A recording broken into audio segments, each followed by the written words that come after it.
Okay, people, welcome to the Regular People's Push a Podcast. little bit there. It's Matane and Thapelo. This is gonna be our weekly podcast. I see you see a lot of drinks here. We will explain what's going on. But yeah, it's been a struggle to record this thing, man.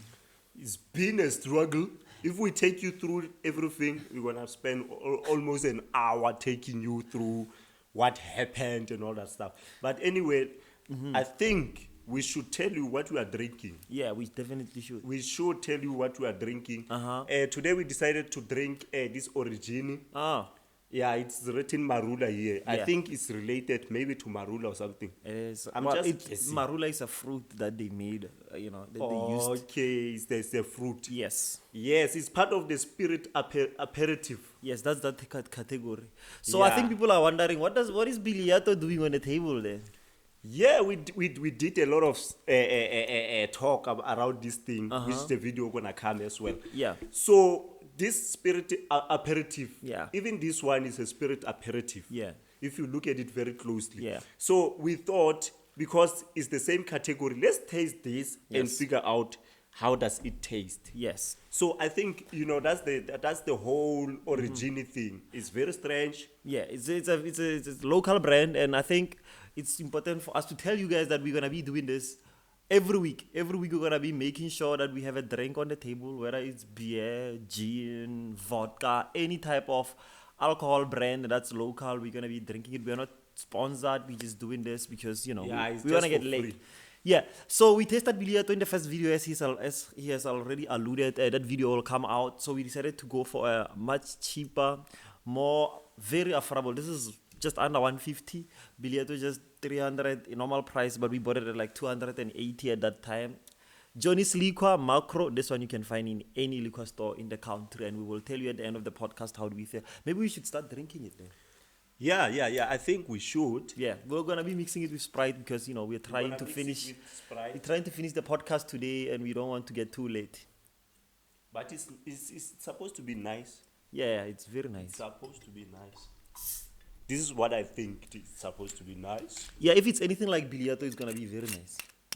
Yeah. Before I mix, let me tell people how it smells. Yep. How does it smell? If you've ever tasted Billiato, this smells exactly like Billiato, Yeah. but it tastes. I think it's the same taste, but this one a little bit stronger. Yeah, But it's absolutely. the same taste. Yeah, and I've drank this before, and it's beautiful to drink it. Without mixing it, you can try it. It's not that bad. Like in terms of drinking it alone, just put an ice on it, and then you will enjoy Origin. So that's our weekly segment. It's gonna be part of our agenda, our standing agenda item every week. That's we're gonna be tasting some shit. But over and above that, we're doing more than drinking on this podcast. We also talk about the news that happened this week. So we're gonna look at interesting news items and we talk about them, give our opinions. Obviously, try to engage you guys on what happened during the week and what trended, what did we. But that's not all we're gonna talk about. We're also gonna talk about important stuff.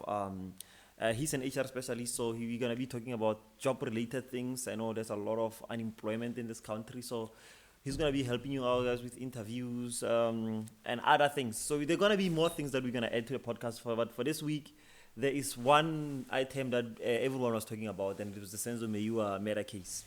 Yeah. Everybody was talking about that. What the fuck is going on there? Man. I think, the case has been held on for very, very long. Uh-huh. Yeah, it's being held on very long. But, one of the things that I picked up is that, the police service are not really respecting it. How you come and arrest someone on the day where the case proceedings need to go on. That was a very disrespectful move. No, that was after we held the case for so long. Yeah. You still feel that you need to come and disturb the case. Yeah.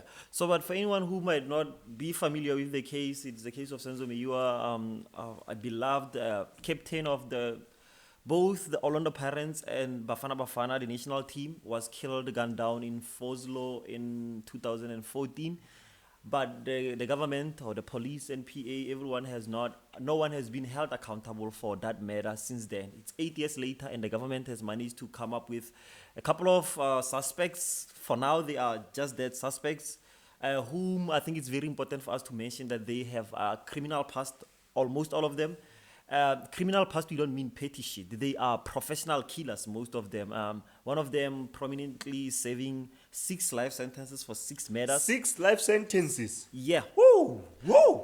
Yeah, so also it's important for you guys to tell that they all pleaded not guilty to the 5 charges, being robbery, murder, attempted murder, theft, and well, all the other charges that they were charged with, they all pleaded not guilty.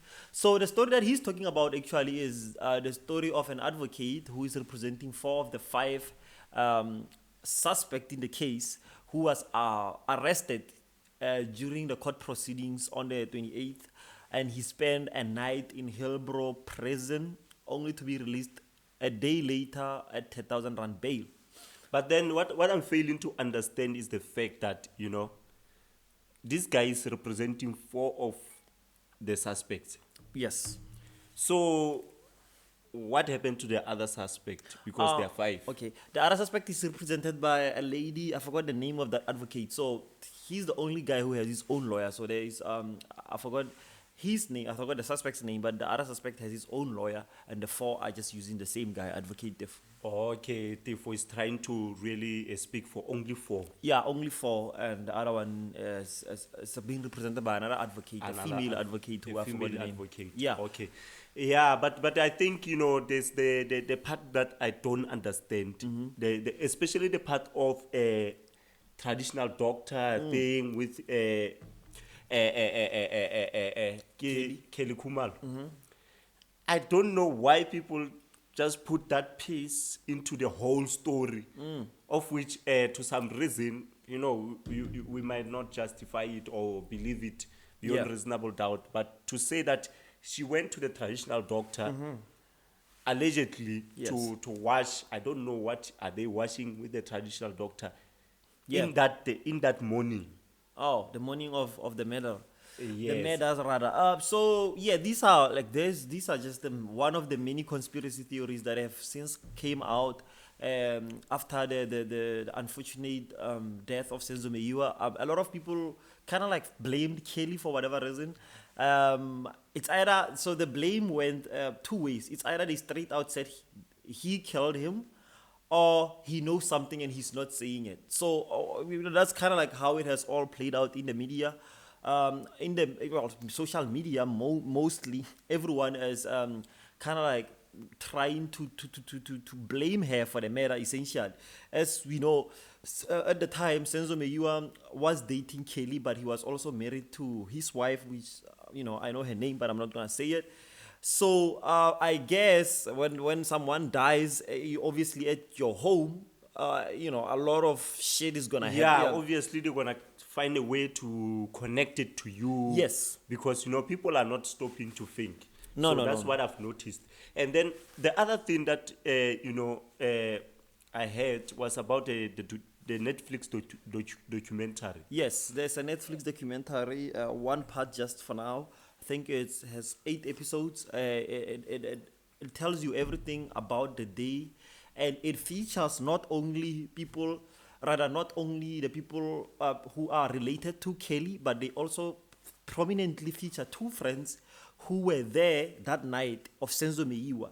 One of them being his childhood friend, who tell us the very same story that Kelly's mom has been saying, as well as Longe has been saying. It was a robbery gone wrong. So everyone, that's the story that they've stuck to. To me, after watching that documentary, that story makes sense to me. And it's what convinced me to believe their stories, that the 2 friends of Senzo Meyiwa were there. They have no reason to lie. If it was just one, maybe we could make some things up, as we always do. But it's 2 of them, and one of them is his childhood friend. And that, for me, that really sealed everything and said, Kelly has nothing to do with this. This was just an unfortunate incident. But I'm not gonna say they lied or something. But let's not undermine the fact that there's a probability that in any way or form, any documentary can be manipulated to push a specific narrative or to support a specific false evidence. any documentary can be manipulated. Yeah, I'm but, not saying but that in the one docu- is in manipulated. in the documentary, they are the ones telling you. So how did they manipulate them? It's scripted at the end of the day. No, documentaries are not scripted. But the They others, we told can them script them. They told them what to say. This because the documentary doesn't only take their word on. It takes your statement, right? The one Okay. that you wrote to the police station matches exactly the same thing that they say in the documentary. So they cannot lie in the statement. They can lie in the statement, but why would they lie about how their friend died? No, I'm not saying they lied. I'm saying Yeah, let's not undermine the no, but- fact but- that the documentary The documentary can be yeah, it can be used manipulated. to push the narrative. I'm not saying in this issue.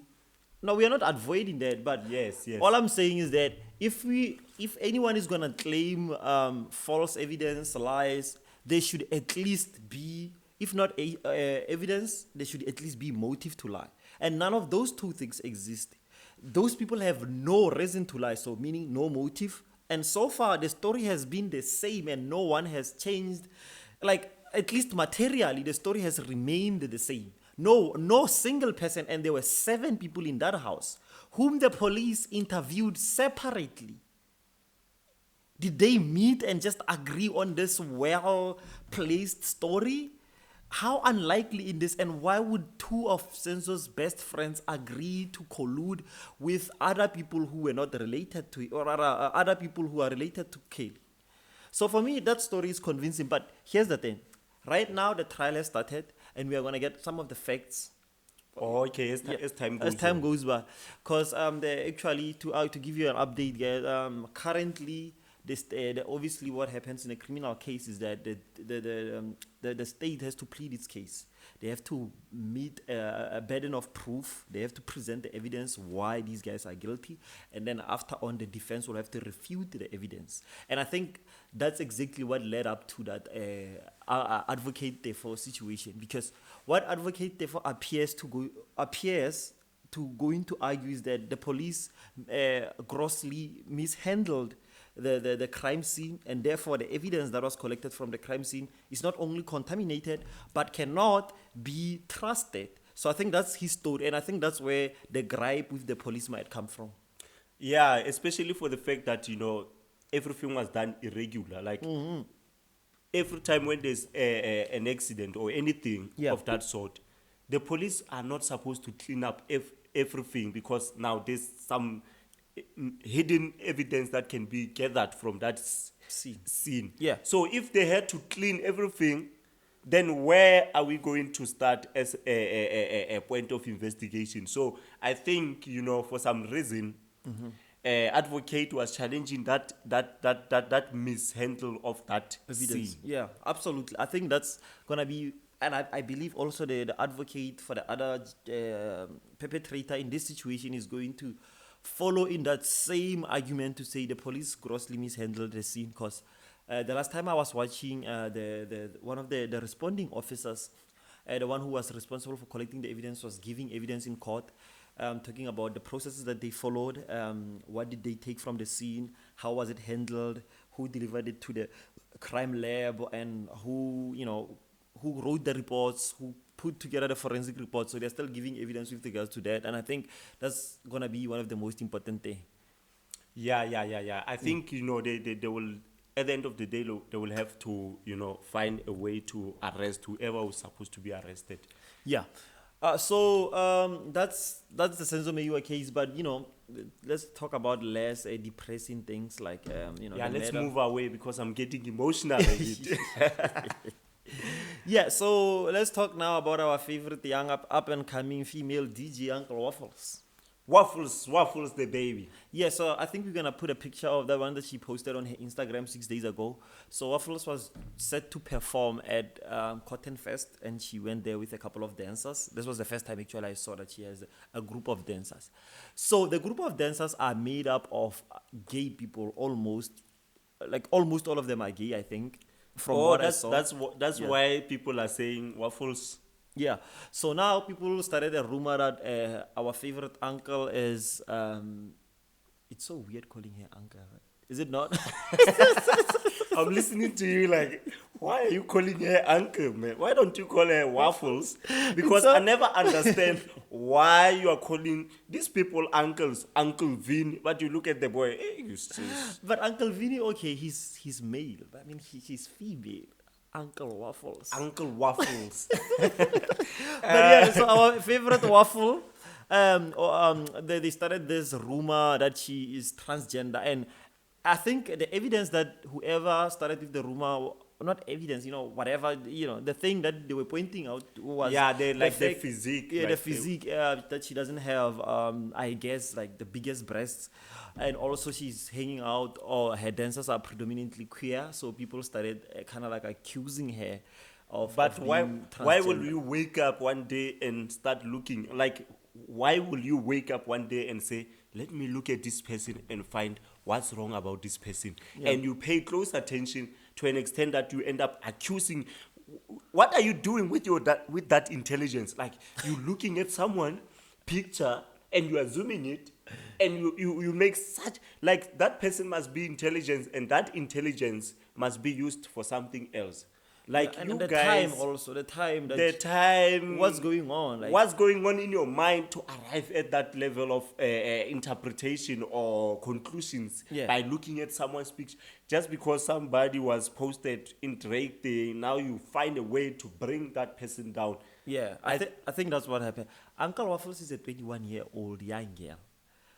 Like, to talk foul about her, to degrade her. I'm not saying she's above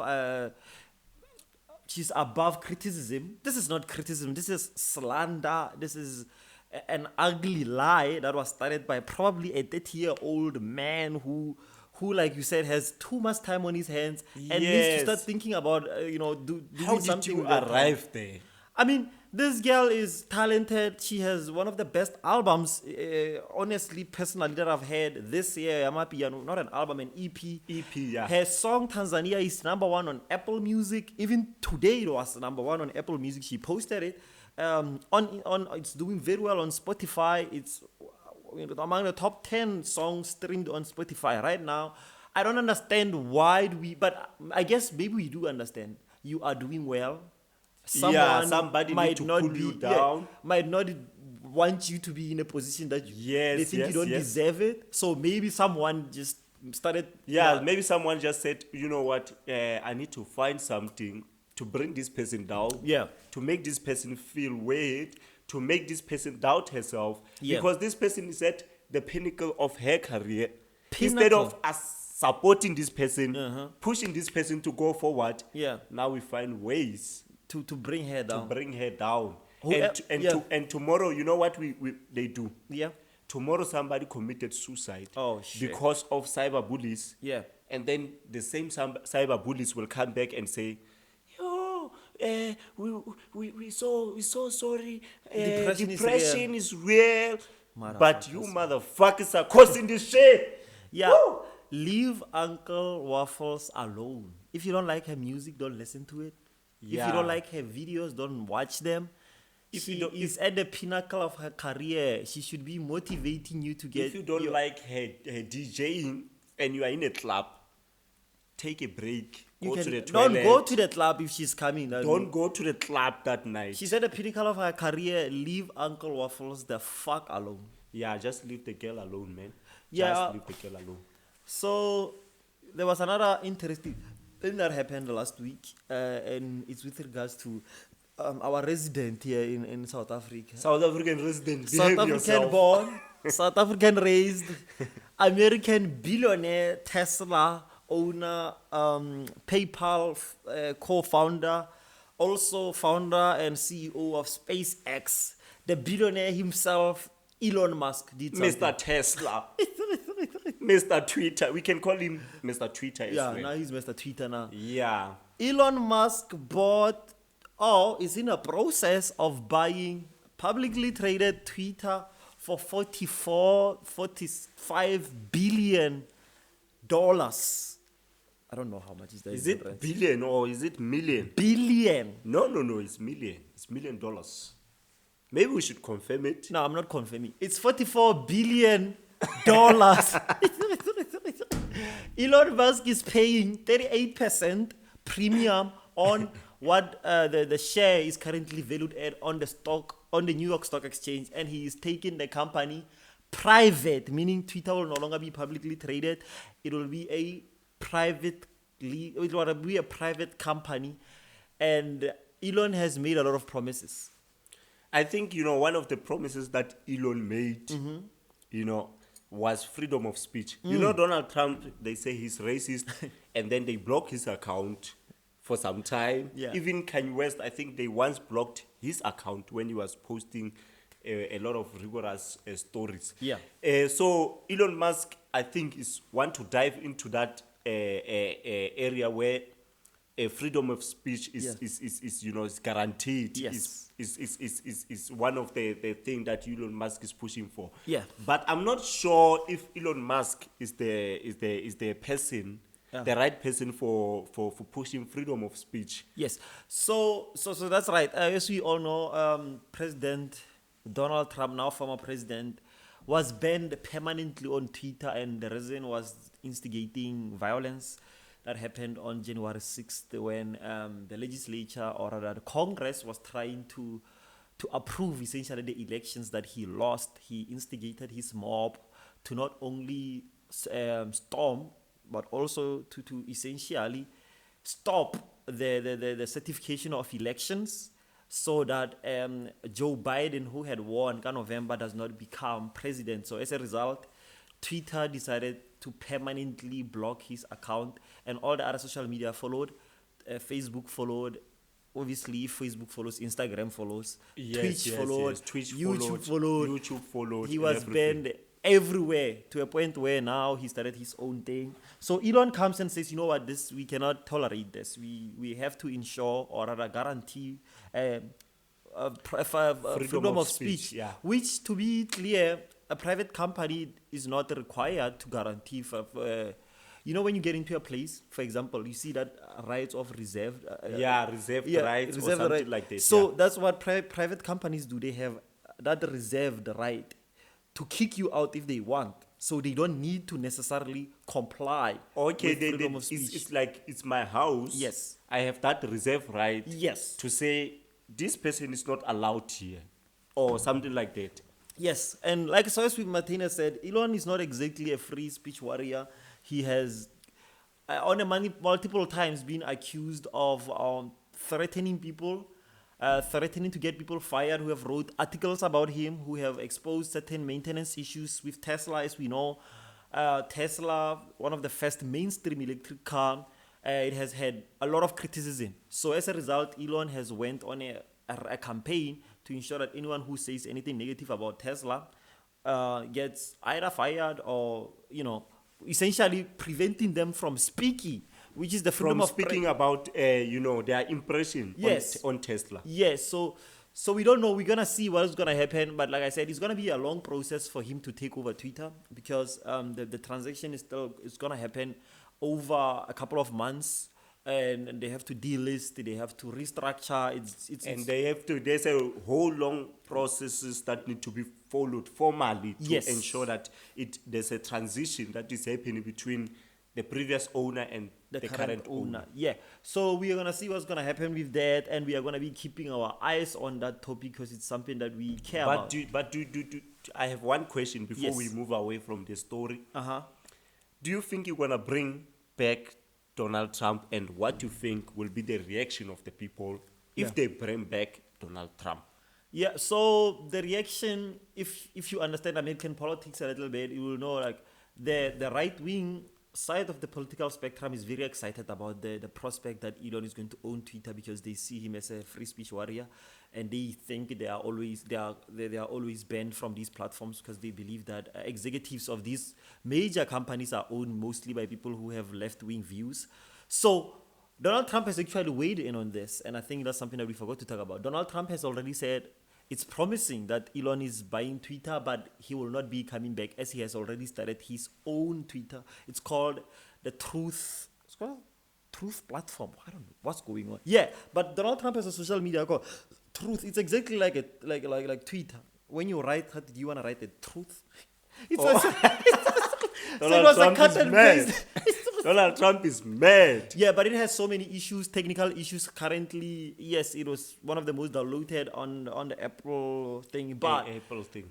but it has a lot of limitations. Apparently, there's also a waiting list. You can download it, try to register, and say we're putting you on a waiting list because they're still trying to expand their servers. Oh, I okay, guess, their servers and all that. in order to accommodate a large number of people. Maybe in one of our upcoming episode, we should download one. Yes. And then really tell people what we think really about the app. Yeah, absolutely. Yes, Yeah. unless they put us on the waiting list. You motherfuckers need to put us on so that we can review it. Yes, we are. Yeah, I think the next episode we should do that. Yeah, we should maybe download the apps, check how it operates. Yes. And if by possibility, maybe if they don't put us on a waiting list, then we get to engage. Yes. And we see if really Donald Trump has a vision. We will definitely do that. So, our next thing that we noted was the Heavy K versus MacGee situation. What do you think of this That's situation? wild. Because you know, when three people are involved, I want to tell you about three people. There's a lot of misinterpretation in the process. To start the story short, from what I've heard from MacGee on his podcast, he said that he went to Black Coffee Grammy party because he was invited, so he had to come through. So when he got there, he met Black Coffee. They had a chit chat. Yes. And Black Coffee reminded him about the episode that they did with Heavy K. Yes. And then Heavy K was saying he prefers other album except Subconsciously. Yes. But then Subconsciously went and won a Grammy. Yes. So I think what Black Coffee was saying was that, even though most people didn't believe that this album is the thing, I had a vision that this album is the thing. Yes. So I think MacGee took it out of context. Honestly, that's what I think. Yeah, so what happened is that there was as Martinez already alluded to, the conversation between Heavy K. Heavy K, in fact, respectfully said he prefers the old Black Coffee home-brewed albums and stuff. He didn't prefer the Subconsciously, but then qualified his answer by saying, but I know Black Coffee. He's a smart growth man. He's probably been around the world because we know Coffee performs all over the world. Yeah, he performs around the world. And so he might understand what people want. Yes. Not just in the context of South Africa. Yes, what will have a mass appeal. And I don't think this was an uncalculated move from him. This was a calculated move. And I know that he might have seen something that we have not seen.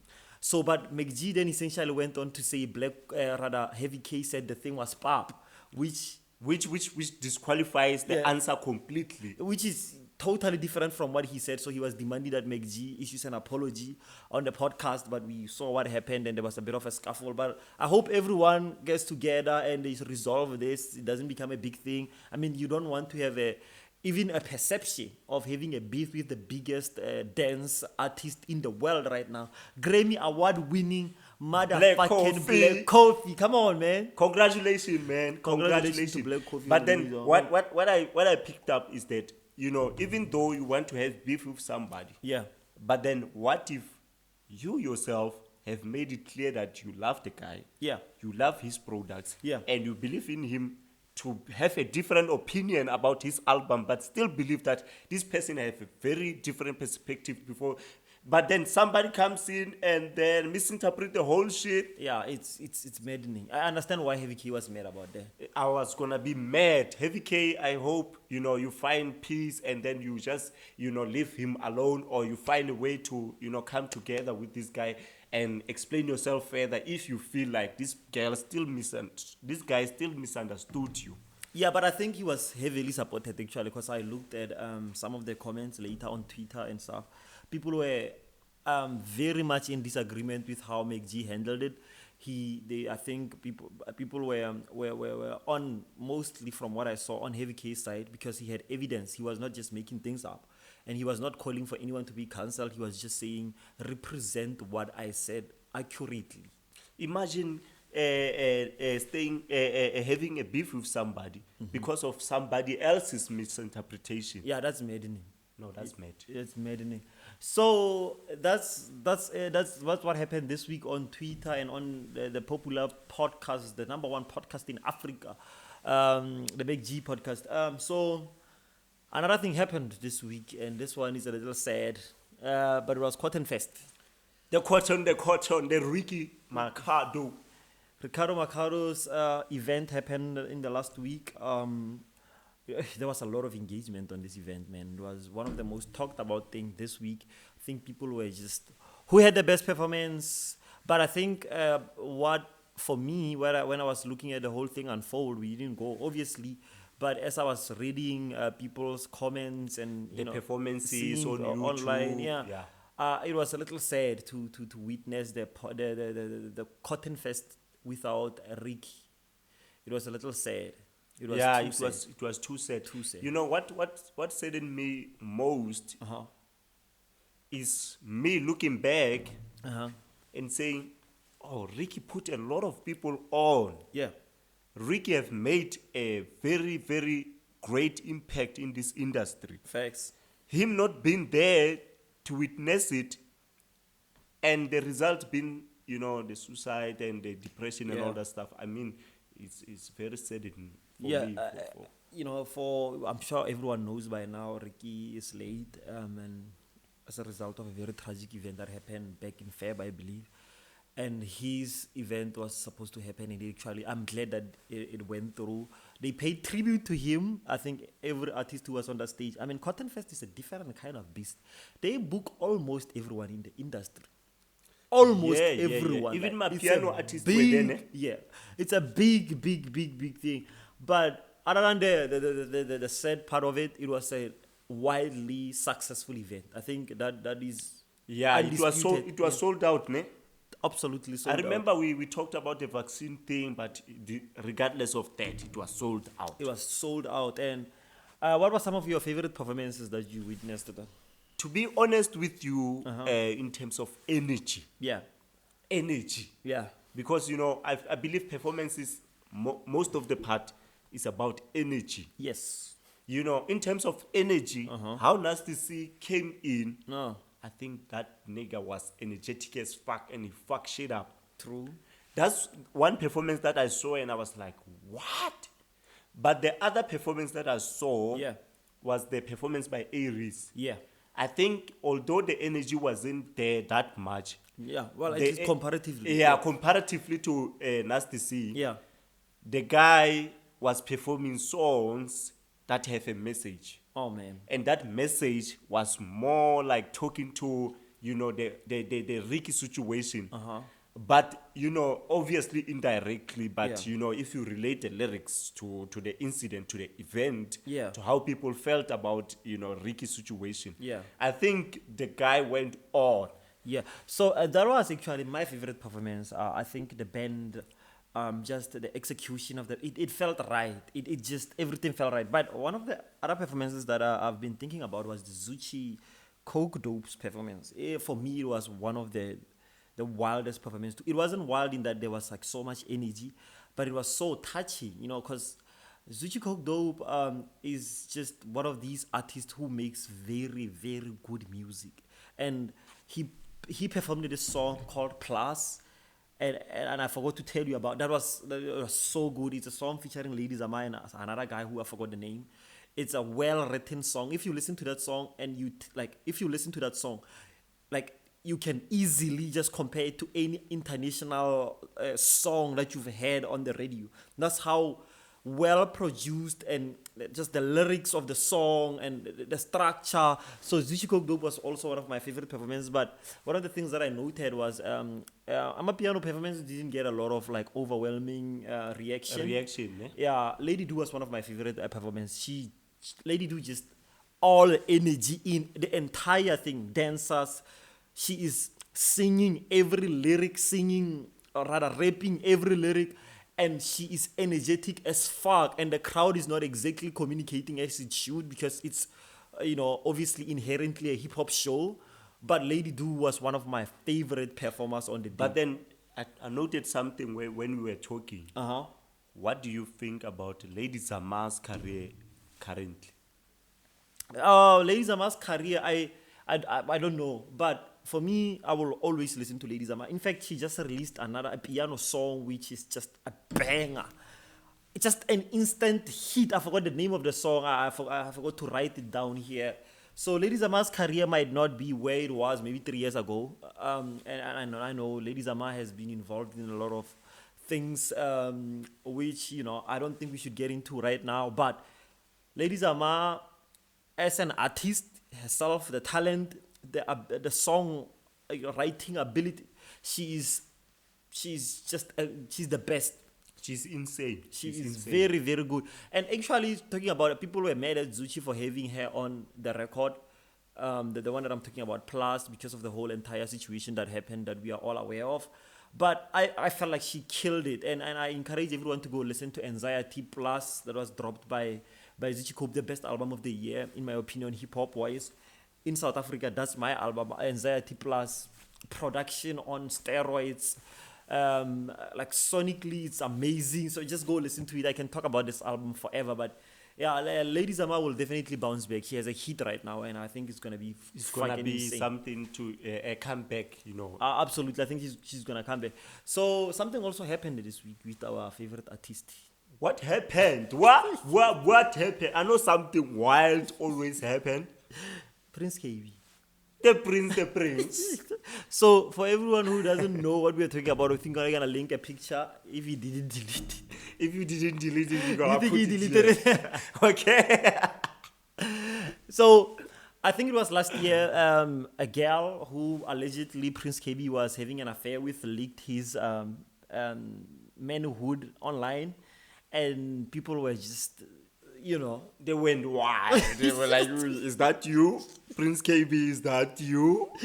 So I think ever since Prince KB has identified a secret weapon in his arsenal. Yeah. You can't have AK-47 and you see that this thing can shoot people, and then you don't pull it up when you feel like it's needed.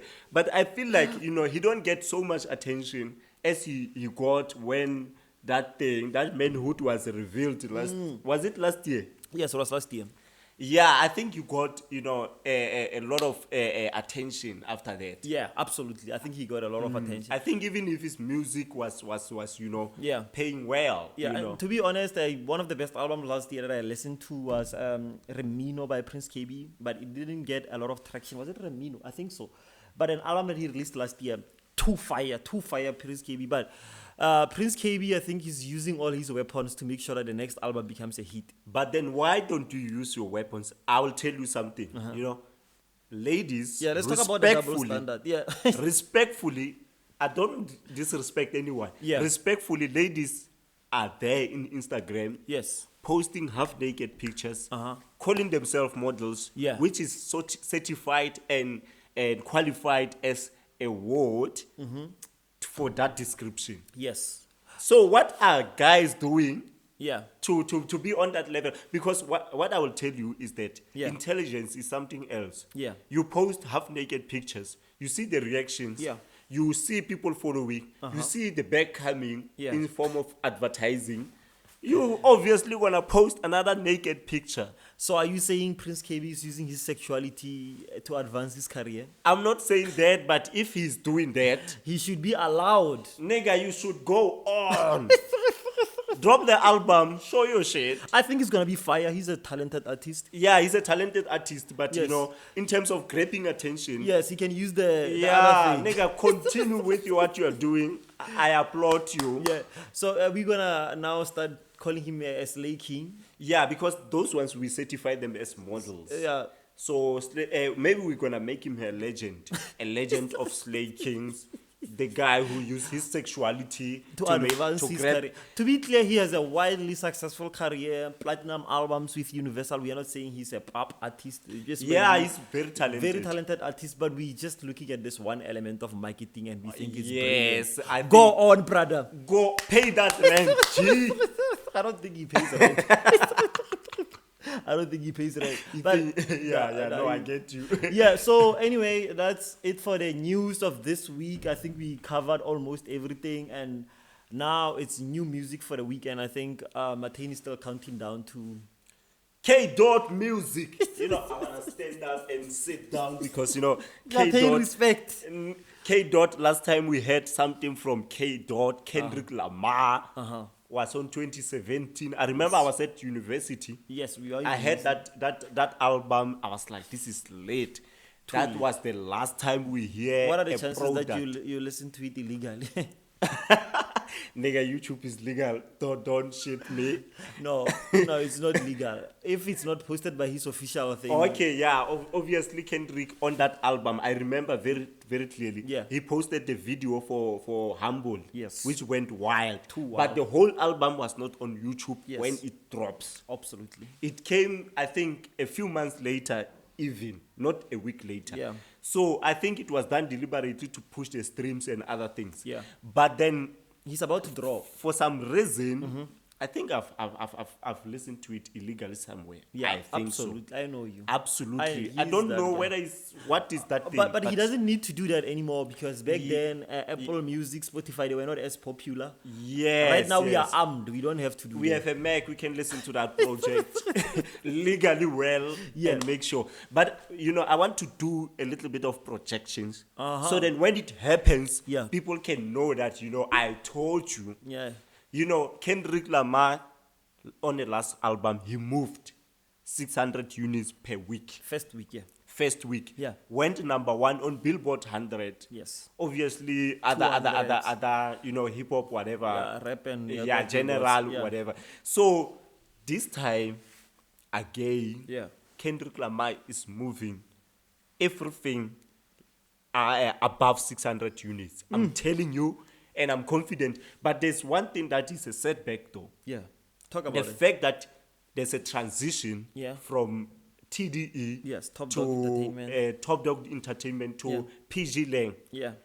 His originally owned label, he Yeah. moved out from the Top Dog. But the other thing that I picked up in Uh-huh. the process, it seems this is the last album under Top Dog Entertainment. Oh, really? So he gonna fuck shit up. So is he still gonna release it under Top Dog? Yes, this is the last But obligation. he's transitioning to his independent. Yeah, shit. he's transitioning to PG Lang, and he have his cousin, Baby Kim. Yeah. So Baby Kim just got his first Grammy Oh. with the collaboration with Kendrick Lamar. I remember the song was, I don't know the song, but the song was popping lately. Oh, I didn't know He that. just got a Grammy Oh, shit. on the this year. The latest Grammys. Yeah, so that's that's Kendrick Lamar. But how the other album that we've been listening to is King Pusha's album. What do you think of that? Pusha T, the greatest Pusha. Uh-huh. But then Pusha, you know, I want us to be honest with Pusha. What happened?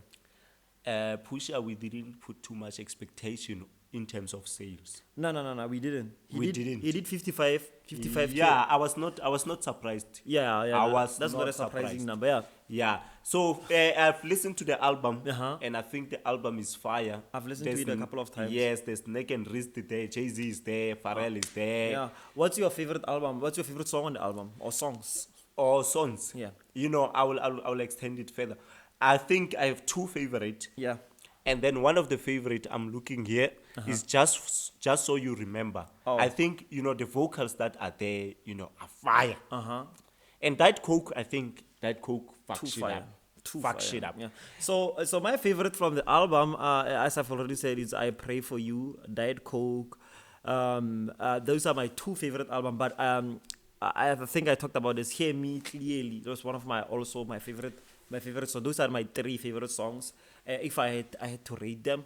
But what I liked about this album was this phenomenon of Ye versus Pharrell on the production side of things. Woo! Is it 6-6? Yeah, I think he said that. 6-6, ne? It's a 12-track album, and Pharrell produced 6 and Kanye produced 6. But then let's take this guess. Not this guess, this thing. I want you to pick your side between Pharrell and Ye. Yeah, obviously, I'm a Ye guy. Like Ye You are a is Ye too guy. crazy, like, Ye is too crazy. it's too crazy. I like Ye. I think you know Pharrell for the sake of you know him being too low key, Yeah. but obviously pushing Behind the scenes, yeah. yeah, absolute pushing GOAT. beyond the ceilings and Yeah. all that stuff. He's the GOAT. He's the GOAT when it comes to And production. I think his contribution to this album make it a great album. Yeah. But still, Yeah, it's crazy. Yeah, it's too crazy. But I heard that song, this guy, Joanna Lucas, say, "Yeah, not crazy." The name of the song is "Yeah, not crazy." And he said, if Yeah is a billionaire, how the fuck do you think the guy is crazy? If he's crazy and he's a billionaire, I want to be I want to be crazy, I want to be a billionaire. Facts. Damn. That's about. Locally, I wanted to talk about the guys who dropped. Kabza dropped last week. That's what I'm listening to currently. But then what do you think about that joint of Kabza? People were hating on the project a little bit. It's a 4-track. 4-track project. People were hating on particularly the one with the Deben guys, the one that he has Tira and the other guys from Deben. But the 3 other tracks are absolute fire. Because what I think these guys, Kabza and Maporisa, are literally taking risks that other DJs cannot, other piano artists cannot, because they're already established. And they keep pushing the genre to next levels. So, but listen to that shit. I love it. I've listened to it more than 10 times now because of those 3 tracks that I've talked about. It's a 4-track EP that's dropped. Also, Malmu Kulkat, I forgot this, also dropped. I haven't listened to it. I'm going to listen to it this week, but I just wanted to mention that he's dropped. I realized that he dropped. I forget the title of the album. Yeah. I think Ushugel something. Yeah. Something to do with the sugar there. Yeah, he dropped this week as well. Yeah, he dropped. Kulkat. So we will listen to it. We'll listen to it. We will review it on the next pod. But another person who dropped is Future. The future. What is the title of that album? I don't know you. I don't care about you. I don't, just some never liked future you. shit. I never liked. I never liked you. Some future shit. Yeah, future is futuristic. You know? I don't know what is the title coming from. Yeah, so yeah, that he also dropped. He's projected to do over 200 the first week. Yeah. So we will see what happens there. But that's all for this week's podcast. Yes. It was a struggle to get it right, through. So finally, we're gonna review this thing that we've been drinking. How are you feeling, sir? I finished mine. I haven't finished mine. Let me finish this thing and tell the honest truth. Yeah. So as he's finishing, Ushugela 8 is Kulkat's album. It has a couple of tracks. I see I have one of them downloaded, but I haven't even listened to it. But I'm going to download it and listen to it tomorrow and the rest of this week. Yes, I think we're going to review it on our next episode. Yeah, but for now, let's review Origini. What do you think of Origini? Origini, if I'm going to give an honest review between these two, I will say, this is my honest review. Let's go. I will say, if you're broke and you feel like shit are going wild and you want to taste Billiato, taste Origini. Take Origini, which is half the price. Which is half the price, and it sounds the same. It tastes the same. Smells almost the same. Yeah. Almost the same. It's in the same category. Even it's spirit aperitif. Yeah, but if you have a bit of money, if you want to, you feel like you are rich and all that stuff. Always go for the But for me also, this is. I love this. And even anyone who knows me really when it comes to alcohol, I love this. I've drank it a couple of times. It's very affordable. Tastes nice with or without a mix. And I can definitely recommend it to anyone who just wants to have a good time, who doesn't have enough money. Go to a retail store, get it for under 150. You're going to have a great time. 35% alcohol. You can get it in every liquor store. This one, as we have said, is only available in 2 for now. It's Macro and Johnny's Liquor, but hopefully it will go to Pick and Pay everywhere. And I think for its price and for its aesthetic, 300, it's worth packaging and everything. The presence of the bottle. Yes, taste of wealth. The taste of wealth. Everything. This guy is a local guy. We know him. Let's support him. Yeah, but that's the podcast. Thank you for listening, guys. We're going to drop this weekly. We are going to incorporate a number of things on this podcast. It will not be boring. It will be dynamic. It will be everywhere also. It will be on Spotify. It will be on Apple Podcasts, Google Podcasts, YouTube, everywhere. And we really want to do this because, we are really trying to go up. Yeah. We're coming. That's the show. We'll see you again next week. Regular People's Podcast. Let's go! Niggas.